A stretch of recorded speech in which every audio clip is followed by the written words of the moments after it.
पेट नहीं भर रहा है रिक्शे से। ये होता है कि रिक्शा छोड़ दो, करूँ क्या करूँ, अच्छा। कोई काम धंधा भी नहीं, कोई काम भी नहीं कर पाएंगे। Hello and welcome to Dainik capture news. My name is Sujata Dwivedi. पूरा सिटी एक ऐसे दौर से गुजर रहा था जहां पर सभी का इनकम कम हो गया था और एक्सपेंडिचर्स बढ़ गए थे। ऐसे ही एक थे हमारे रिक्शे वाले। Mumbai is often regarded as the city that never sleeps, but ये सिटी इसलिए इसीलिए इसे ऐसा कहा जाता है because of the rickshaw wallahs. They work so hard to earn a living and also to run the city well. So today we are going to have a conversation and ask them about what are the problems जो हमारे रिक्शे वालों ने face किया है इस lockdown में and how it helped them to cope up from this situation. आइए बात करते हैं सबसे।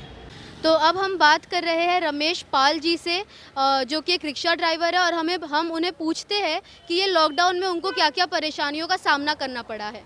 रमेश पाल जी, ये लॉकडाउन में हम लोग को बहुत परेशानी हुआ है ये तो, क्योंकि हम लोग अपने रोजी रोटी के लिए ही इतने परेशान हो गए हैं कि हम लोग के पास कोई दूसरा रास्ता है ही नहीं।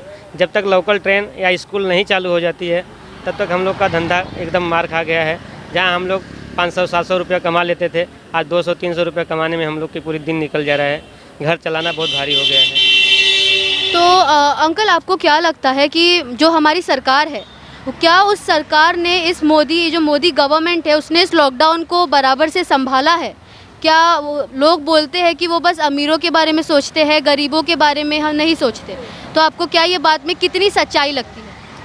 गवर्नमेंट जो अपना काम कर रहा है वो एक तरह से ठीक है, लेकिन हम लोग को परेशानी ये है कि हम लोग को जो मोदी सरकार से, अब मोदी सरकार बोलते हैं हम लोग राशन दे रहे हैं, गरीबों के लिए खाने के लिए राशन मिल रहा है। एक राशन गेहूं चावल से ही काम नहीं चलेगा। राशन गेहूं चावल चलने से काम नहीं चलेगा। इसमें भाजी तरकारी दूध, बच्चों के लिए पढ़ाई लिखाई जो कुछ है, आज के डेट में ऑनलाइन की पढ़ाई चालू हो गई है।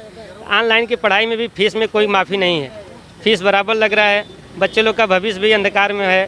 तो इसके लिए हम तो ये सोचेंगे जैसा थोड़ा थोड़ा सब कुछ चालू किए हैं वैसा सोशल डिस्टेंसिंग के हिसाब से इसको भी चालू किया जाए तो हम लोग का भी रोजगार चलेगा और बच्चों लोग का भविष्य भी बनेगा।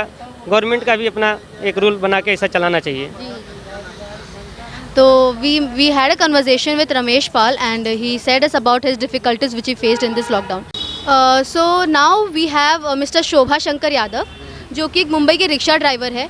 हम उनसे पूछते हैं कि आखिर ये लॉकडाउन में उनके जो कस्टमर्स उनके पास आते हैं उनमें कैसे क्या घटाव हुआ है और इनसे उन्हें क्या प्रॉब्लम्स हो रहा है। तो अंकल, क्या बोलना चाहेंगे आप? हम लोग यही बोलना चाहता हूँ कि हम लोग की इतनी समस्या हो गई कि आज दिन में 200-250 का धंधा नहीं हो रहा है। और दूसरी चीज़, हम लोग का गाड़ी का हफ्ता, हम लोग मेंटेनेंस परिवार चलाना बड़ी मुश्किल में हो गया है। हम लोग का काम कैसे चला जाए, इसके लिए सरकार नहीं समझ रही है। ना लोकल चल रहा है, ना कोई समस्या चल रही है। लोकल से हम लोग को पैसेंजर मिलता है, लोकल बंद हो पड़ी है। लोकल बंद हो गई। जब पैसेंजर आएंगे नहीं तो हमको पैसेंजर मिलेंगे कहाँ? यही सब समस्या है हम लोग के सामने। गवर्नमेंट को ध्यान देना चाहिए तो हम लोग को कुछ समस्या हल किया जाए। तो अंकल, आपको क्या लगता है कि जो सरकार ने इस लॉकडाउन में सरकार की जो योजनाएं आई है उसमें आपको क्या लगता है कि आपको ज़रा सा भी कुछ उससे हेल्प मिला है, कुछ मदद मिला है? अभी हम लोग का क्या कुछ हेल्प नहीं मिला उससे कोई हेल्प मिला ही नहीं। राज्य सरकार से भी नहीं मिला, केंद्र सरकार से भी नहीं मिला, कोई हेल्प नहीं है। हम लोग की आर्थिक स्थिति बहुत ख़राब हो चुकी है। अब now we will get to know about mister Prabhunath experience about this lockdown and देखते हैं उन्हें क्या बोलना है इस पर। हाँ। अरे मेरा मजदूरी नहीं मिलती चलाने के लिए, गाड़ी चला रहा हूँ लेकिन कोई धंधे नहीं। कहीं 100 रुपया 200 धंधा करता हूँ, सिर्फ भरूँ कि गैस पैसा डालूँ कि खाऊँ, यही सब बात है।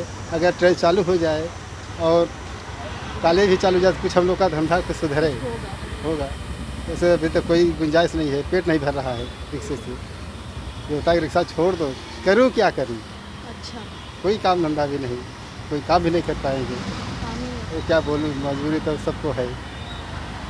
सो प्रभुनाथ जी ने हमें बताया कि कैसे इस लॉकडाउन में उन्हें इतनी सारी कठिनाइयों का सामना करना पड़ रहा है कि उन्हें एक टाइम पे रिक्शा चलाना छोड़ देने का मन किया।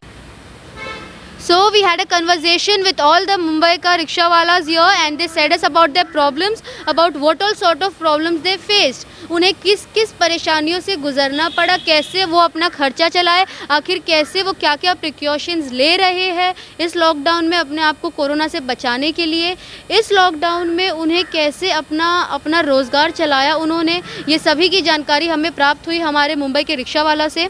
This is Sujata Dwivedi from Dainik capture news. Thank you.